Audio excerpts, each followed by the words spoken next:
ẹ̀yin èèyàn ilé ò lẹ ṣe káàbọ̀ sí Mashola Gist TV. Gist tèmi bí a ṣe gbọ́ wọ́n ní àǹtí wa wọ́n ní wọ́n fẹ́ rí kábíyèsí. Wọ́n ní ṣùgbọ́n ó difficult fún wọn láti rí kábíyèsí o.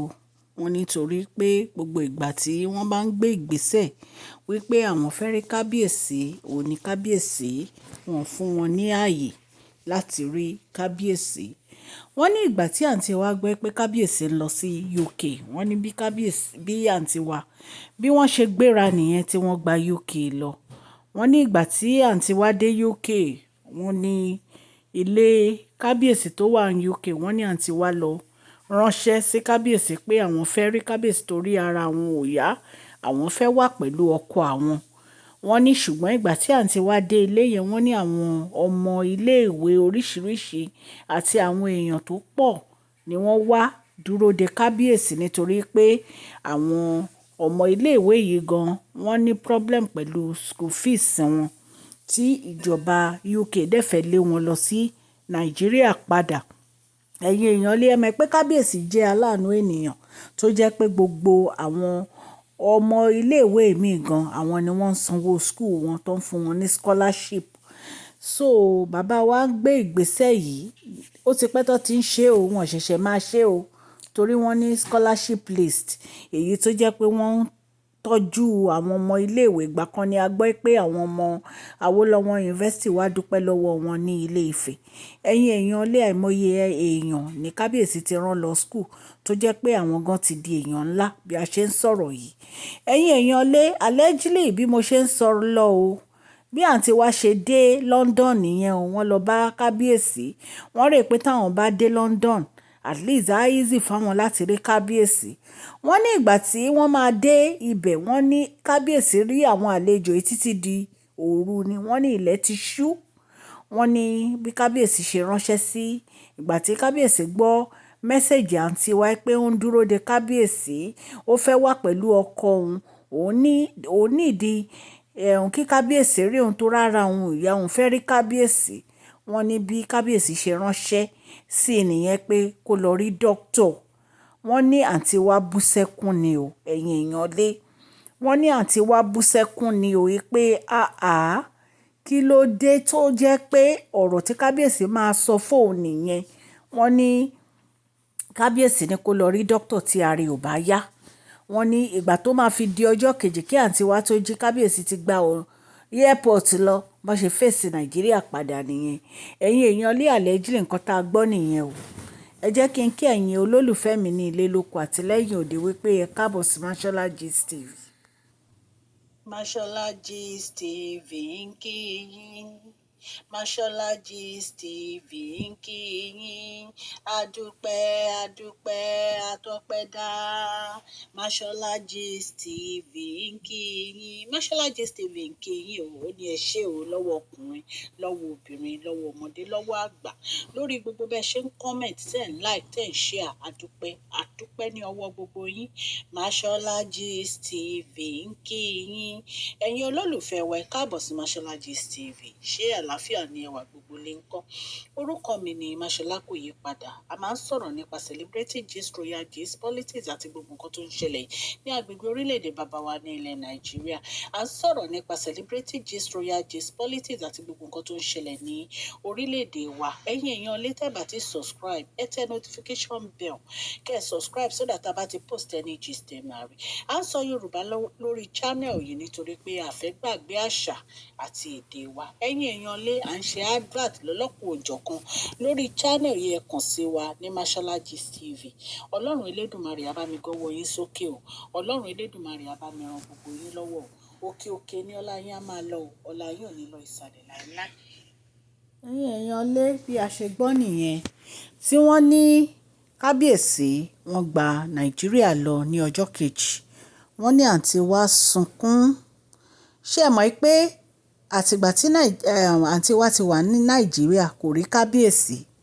Kì í ṣe pé bóyá wọn ń sọ̀rọ̀ o, ṣùgbọ́n kò rí kábíyèsí bí ìgbà téèyàn ń rí ọkọ èèyàn.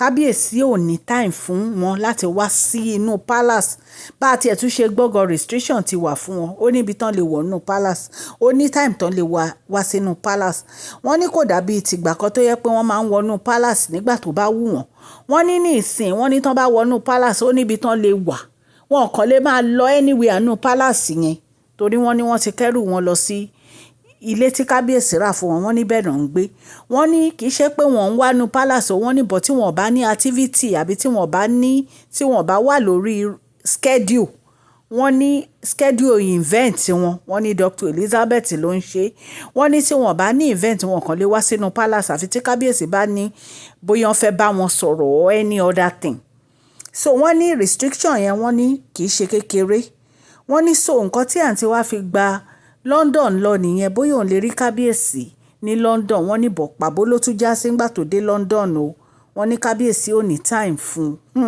ẹ̀yin èèyàn lé ẹ̀rí pé yìí lágbára bí a ṣe gbọ́ allegedly ní o tó bá jẹ́ pé lóòótọ́ gist yìí ó true o bí a ṣe gbọ́ o àfi kí Ọlọ́run kó wa yọ ṣé ẹ rí ẹ̀yin èèyàn mi nǹkan tẹ́mi fi ń advice àwọn ọmọ ọ̀sìn nìyẹn o ṣé ẹ rí òkèlè gbígbẹ pẹ̀lú àlàáfíà ó má sàn ju wúrà àti fàdákà lọ tó bá jẹ́ pé gàrí lẹ̀ ń mu tẹ́ ń fi ìfọ̀kànbalẹ̀ mú ó má bẹ́tà ẹ̀yin ọmọ ọ̀sìn ẹ jọ̀ọ́ ẹ farabalẹ̀ kẹ́ ẹ tó lọ fọ́kọ o ẹ má lọ fẹ́ ọkọ nítorí owó àbí nítorí ipò ẹ bá ọkùnrin bẹ̀rẹ̀ láti bẹ̀rẹ̀ èyí ló máa fi ojú rere wò yín ẹ wo Queen Naomi nígbà tán fẹ́ kábíyèsí ò ní investment tó báyìí náà wọn ò lówó tó báyìí kábíyèsí dẹ̀ mọ̀ pé kì í ṣe torí owó náà fi fáwọn torí wọn ò ní ìdówó kábíyèsí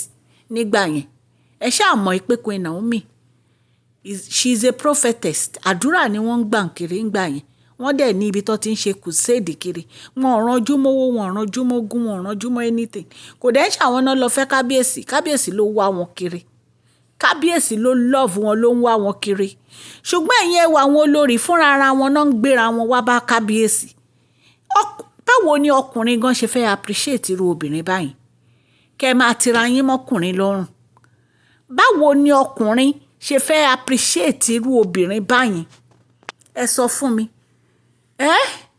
àfi kí Ọlọ́run Elédùmarè kó ṣàánú wa ẹ wá wò ó ní ìsìn ó gbéra lọ sí London ó ló fẹ́ rí kábíyèsí ò ní time ó ló sick wọ́n ní kó lọ rí doctor wọ́n láwọn ò ń ṣe doctor embarrassment nìyẹn tó bá jẹ́ pé lóòótọ́ bá a ṣe gbọ́ gist yìí o tó bá jẹ́ òótọ́ ni o embarrassment ni bí ìgbà tó ń embarrass ara ẹ̀ ni ẹ ní láti máa lé kábíyèsí kiri náà kábíyèsí ti ra lé fún yín wọ́n ní kẹ́ ẹ dúró sílé táwọn rà fún yín tí kábíyèsí bá fẹ́ fẹ́ yín tó bá fẹ́ rí yín wọ́n wá bá yín nílé yẹn náà ìgbà yẹn gan lẹ máa níyì ṣùgbọ́n kẹ́ máa lé wọn kiri yẹn wọ́n lọ báyìí lọ bẹ̀ wọ́n lọ báyìí lọ bí àǹtí wa fashion náà ni tí kábíyèsí lọ sí Exalt ní Lẹ́kí tó gbabẹ̀ lọ ṣé kábíyèsí ránṣẹ́ pè ẹ́ ni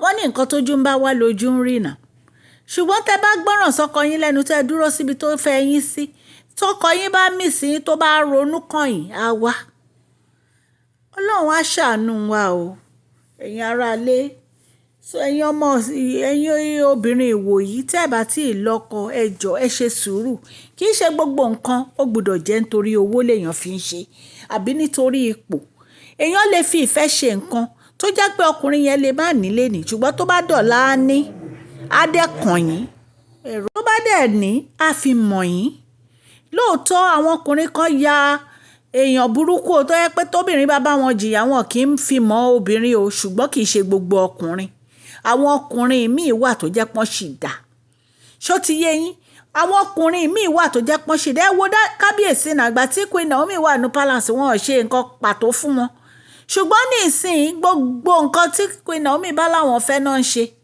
nítorí pé kábíyèsí realize pé ọmọbìnrin báwọn ó dúró táwọn nígbà táwọn ò ní nǹkan ó dẹ̀ bá wọn jìyà so kí ló dé tí wọn ò ní gbádùn ẹ wo Dr. Elizabeth náà Dr. Elizabeth love kábíyèsí wọ́n dẹ̀ dúró ti kábíyèsí gbogbo nǹkan tí kábíyèsí bá fẹ́ náà ń ṣe fún kábíyèsí wọ́n dẹ̀ support kábíyèsí ẹ̀yin ìyókù ẹ̀ ń bá kábíyèsí jà nítorí pé kábíyèsí fẹ́ mú ìyàwó wọn padà wá sínú palace. Ṣé ẹ bá ìyàwó wọn nínú palace nígbà tẹ́ fẹ́ kábíyèsí ni? Ṣé kábíyèsí sọ fún yín páwọn divorce ìyàwó wọn ni? Ókè ní ìsìn kábíyèsí wá láwọn fẹ́ mú ìyàwó wọn padà wá, ẹ̀ ń bínú, ẹ̀ ń yarí, ẹ̀ ń lérí. Báwo nínú kábíyèsí ṣe fẹ́ yọ sí yín, àbí báwo nínú kábíyèsí ṣe fẹ́ dùn sí yín ipe ọmọ àwọn wà níta, ẹ̀yin dẹ̀ wà nínú palace? Kò dẹ́ ṣe pé bóyá ìkọ̀kan nínú yín bóyá ó lọ́mọ tí kábíyèsí ń nọ́ọ̀sì. Definitely kábíyèsí á bínú o. So ẹ̀yin ọlé, nǹkan tá a gbọ́ nìyẹn o. Bá a ṣe gbọ́ allegedly, ṣùgbọ́n àmọ́ ṣó ti yé yín bóyá lóòótọ́ ni gist yìí, ṣùgbọ́n nǹkan tá a gbọ́ la wá sọ fún yín. Ṣé ẹ mọ̀ bí mo ṣe ń sọ fún yín, mi ìbá kábíyèsí gbé palace o.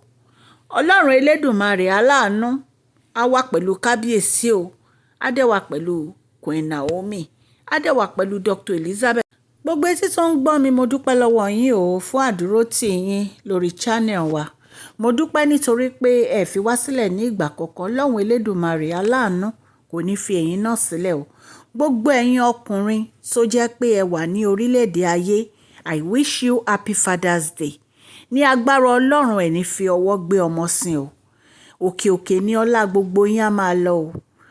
Ọlá yín kò ní lọ ilẹ̀ láíláí. Ẹ jọ̀ọ́ ẹ bá mi fún fídíò yìí ní thumbs up o. Please share this video, like and subscribe. God bless you all.